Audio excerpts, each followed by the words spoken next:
Good morning friends, मैं हूं ज्योतिर्मय और आप देख रहे हैं मेरा channel how to win election in India.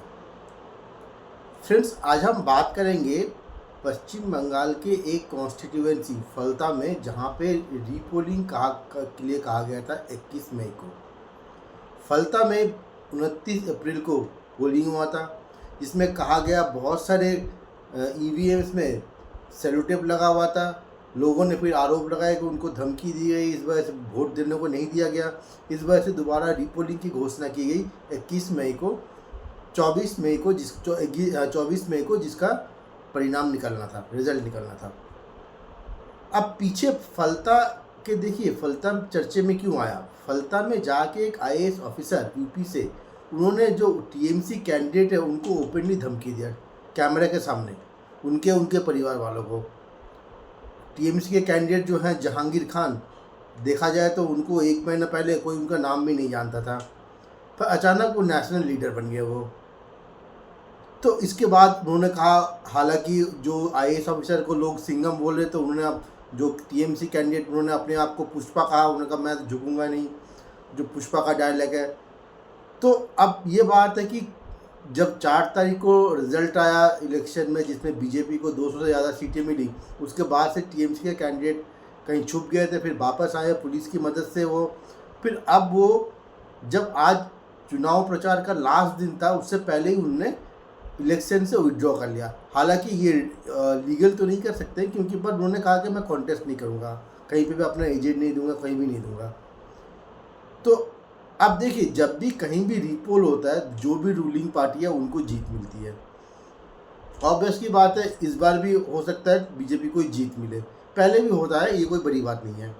पर सवाल ये है कि ये शख्स जो है जहांगीर खान, जिसको एक महीना पहले कोई नहीं जानता था, अचानक उसको वो लीडर कैसे बन गया। वो मैं देख रहा हूँ सारे न्यूज़ चैनल्स में उनका नाम हो रहा, उनके ऊपर डिस्कशन हो रही है, उसने ये किया, उसने वो किया। पर सवाल ये है कि उनको लीडर किसने बनाया। सबसे पहले उनको लीडर इसने बनाया कि जो आईएएस ऑफिसर जो यूपी से गए थे, उन्होंने जाके ओपनली उनके घर में धमकी दी।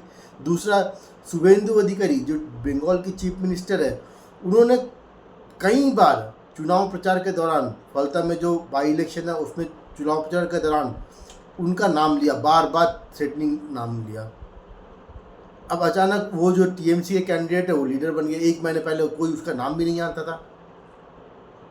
तो मेरे ख्याल से बीजेपी को सेंसिबली काम करने के लिए कोई ना कोई चाहिए। मैंने पहले ही भी ये बात बोला हुआ था कि बीजेपी सरकार में तो आई है, पर अगले 2 साल उनको कुछ कंस्ट्रक्टिव काम करना पड़ेगा। 2028 में पश्चिम बंगाल में पंचायत इलेक्शन है, अगर वो कंस्ट्रक्टिव काम नहीं करे तो लोग फिर उनके खिलाफ हो जाएंगे।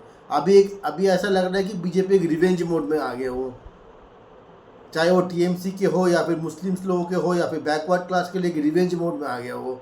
तो रिवेंज मोड से उनको हटना पड़ेगा। और ऐसे वो खुद अपनी गलती को वजह से, जो अगर वो कह रहे हैं जहांगीर खान एक टेररिस्ट है, वो एक आतंक, वो कह रहे हैं कि वो क्रिमिनल है, बहुत सारे क्राइम किया, तो उनको अचानक नेता कैसे किसने बनाया? बीजेपी ने बनाया वो। इससे पहले तो कोई जानता भी नहीं था उसको। तो बीजेपी को इमीडिएटली जरूरी है, बंगाल बीजेपी में एक सेंसिबल कोई हो जो प्रॉपर स्टेप दिखाए उनको। जीतना एक चीज़ होता है, जीत को पकड़ के रखना उससे भी 1000 गुण ज़्यादा मुश्किल होता है। वो बीजेपी को समझना पड़ेगा, उनको लोगों ने 200 से ज़्यादा सीट दी है, उस मैंडेट का सम्मान करना पड़ेगा वो। तो उनको थोड़ा सा, पहले ही मैंने बोला था, शुभेंदु अधिकारी का एग्रेसिव अप्रोच थोड़ा सा उनको बदलने की ज़रूरत है। अब मुझे लगता है कि अभी बीजेपी को बंगाल में एक सेंसिबल लोगों की ज़रूरत है, जो प्रॉपर स्टेप्स दिखाए, प्रॉपर डायरेक्शन दिखाए उनको।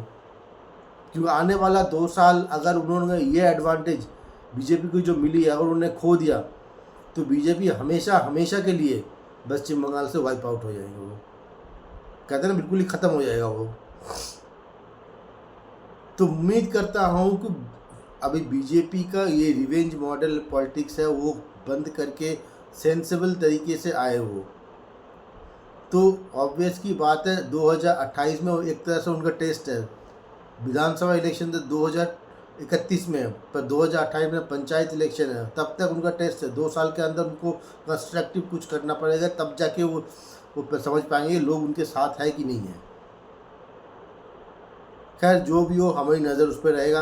आज के लिए इतना ही। उम्मीद करता हूँ मेरा वीडियो आपको पसंद आया तो लाइक करिए, शेयर करिए। जो भी आपके कमेंट्स हैं कमेंट्स बॉक्स में डालिए। आपकी कमेंट्स हमारे लिए मोटिवेशन है बेहतर से बेहतर वीडियो बनाने के लिए। आज के लिए इतना ही। Thank you for watching. Thank you.